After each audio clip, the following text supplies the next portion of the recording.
Florence nous rejoignit enfin. Elle semblait apaisée. « Bonsoir Alex, dit-elle. » Elle souriait. Je crus le voir rougir. Elle se tint à son bras et nous allâmes ainsi jusqu'à Louvain, où j'avais rencontré Alexandre. « J'y suis venu bien des fois, dit-il, l'an dernier surtout, et l'année d'avant, quand j'étais seul, et que je ne savais pas que la vie pouvait être aussi belle. »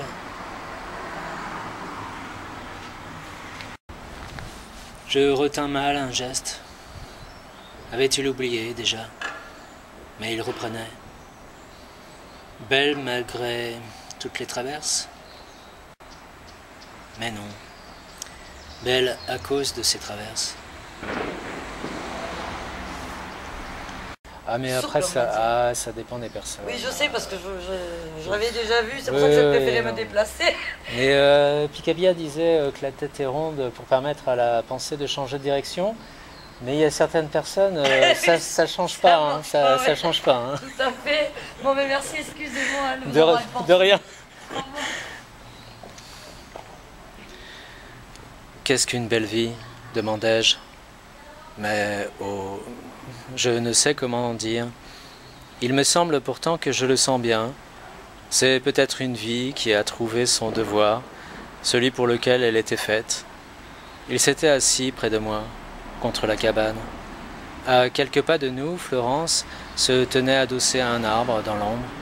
C'était à elle qu'à travers moi il s'adressait. Je parle de devoir, mais je pense au bonheur. Le devoir d'avoir le plus grand bonheur. Puis d'une voix assourdie, ce sont de grands mots, je voulais dire. On se trouve auprès de quelqu'un que l'on a toujours cherché ou attendu. Il ne dit rien, on l'aperçoit à peine, mais il est là. Il n'y a que cela, mais c'est assez. Tout est bien.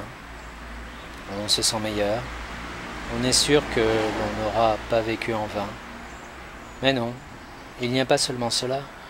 Tout a beau être parfait, on se dit, on est sûr que le lendemain, ce sera mieux encore. Je crus entendre une sorte de plainte. Florence?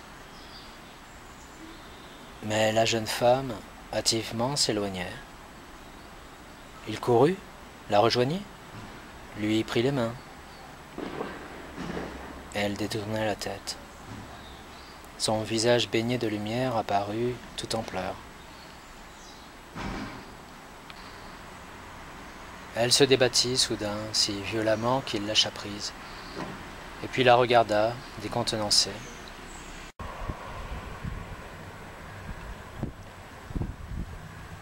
Le hasard,